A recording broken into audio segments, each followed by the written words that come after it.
वो अहम मामला जिसकी बुनियाद पर जनरल फैज़ हमीद के खिलाफ उनके अपने ही इदारे ने कार्रवाई शुरू की थी, वो एक हाउसिंग सोसाइटी का मामला था। Top city housing society case में जनरल फैज़ हमीद ने मुबैना तौर पर ज़ाती फ़ायदा हासिल करने के लिए ओहदे और वर्दी का गलत इस्तेमाल किया था। मई 2017 में जनरल फैज़ हमीद ने मुल्क की एक कारोबारी शख्सियत की हाउसिंग सोसाइटी का कंट्रोल हासिल करने के लिए उन समेत उनके ख़ानदान को अपनी टीम के ज़रिए तशद्दुद का निशाना बनाया।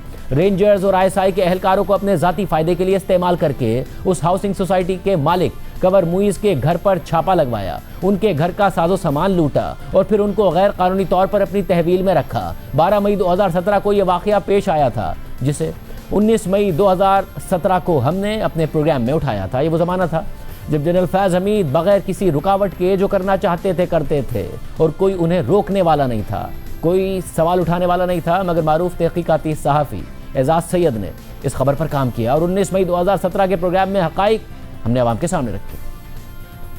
इस बारे में हमारी हाउसिंग स्कीम की मिल्कियत रखने वाले खानदानी ज़राए से बात हुई है। खानदानी ज़राए दावा करते हैं मामला ज़मीन पर कब्जे का है, लेकिन इसे MQM लंदन से जोड़ने की कोशिश की जा रही है। जुमे की सुबह टॉप सिटी 1 की साइट, उसके दफातर और प्रोजेक्ट के मालिक कंवर मुईज़ के घर पर रेंजर्स ने छापा मारा और उन्हें गिरफ्तार करने के साथ साथ घर में मौजूद जेवरात, नकदी और लाइसेंस याफ्ता असला भी साथ ले गए। ये खानदानी ज़राए का दावा है। खानदानी ज़राए ये भी कहते हैं कि छापे के दौरान टॉप सिटी 1 के दफातर से तमाम रिकॉर्ड और मशीनें भी साथ ले गए हैं।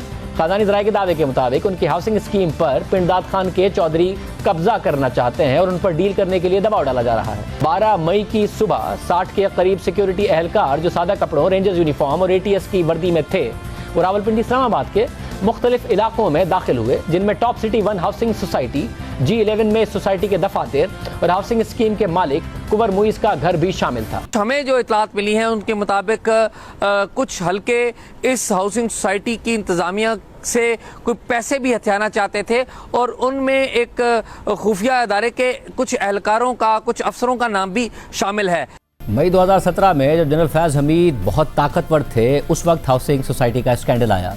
इस स्कैंडल पर काम किया मुल्क के मोतबर तहकीकाती सहाफ़ी एजाज़ सैयद ने, जो हर मुश्किल दौर में मुश्किल ख़बरें, मुश्किल हालात में आपके सामने पहुंचाते रहे हैं। हमारे प्रोग्राम्स के थ्रू आपने ये खबर देखी थी। एजाज़ सैयद हमारे साथ मौजूद हैं। बहुत शुक्रिया हमें शो में ज्वाइन करने के लिए। ज़ाहिर है 8 साल हो गए 8.5 साल हो गए इस बात को जब आपने ये रिपोर्ट किया, आपने तहकीक की थी।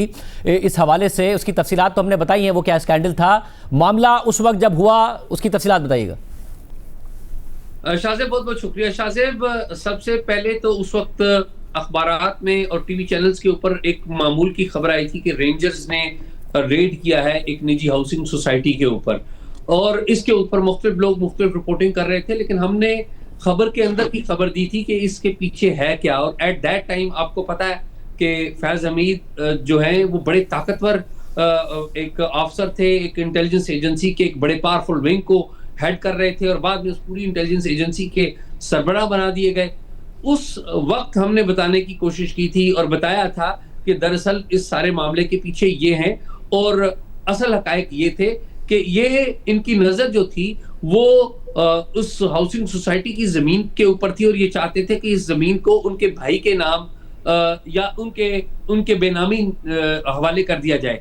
और इस हाउसिंग सोसाइटी के जो सरबराह हैं कंवर मुईज़, उनको मुख्तलिफ तरीके से पैगामात भी दिए गए, बराह रास्त मिलकर भी उनको कहा गया। बल्कि एक खातून इस मामले में थी जो कि कंवर मुईज़ के खिलाफ एक दरखास्त गुजार खातून थी, उनसे बराह रास्त से मुलाकात करके फैज़ हमीद साहब ने ये कहा कि ये ज़मीन अगर आप मेरे नाम कर दें तो मैं कंवर मुईज़ से ये ले लूँगा।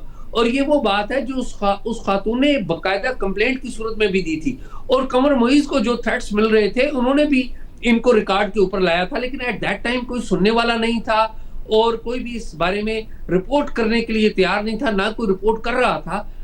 और शाहज़ेब, इसमें मैं आपको भी पूरा क्रेडिट देता हूं और जियो को भी पूरा क्रेडिट देता हूं कि हम जब इंफॉर्मेशन लेके आए तो आपने उस इंफॉर्मेशन को चलाया। और मुझे पता है ज़ाती तौर पे कि बहुत सारे प्रेशर्स थे और बहुत सारे प्रेशर्स हमारी जियो इंतजामिया के ऊपर आए, लेकिन एट दैट टाइम जियो ने स्टैंड किया। और हर दौर में हम कोशिश करते हैं कि जो वक्त के हुक्मरान होते हैं उनके बारे में जो बिटर हकायक है उनको पेश करें।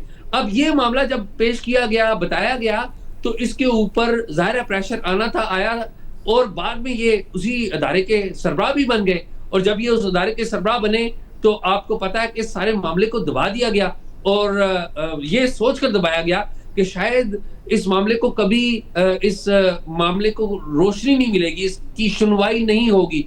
लेकिन वक्त का जो धारा है वो बदला, और आपने और मैंने देखा कि इस केस के ऊपर बाकायदा कंप्लेंट सुनी गई, क्योंकि एट दैट टाइम कुछ और लोग भी थे जो इस सारे मामले को सिस्टम के अंदर रिपोर्ट करने की कोशिश कर रहे थे, जो इनके अपने सिस्टम के अंदर है। और ऑब्वियसली वो चीजें थी जो हम आगे सामने लेके आए थे, और उसके बाद आपने देखा कि आज ये बाकायदा फैसला आ गया।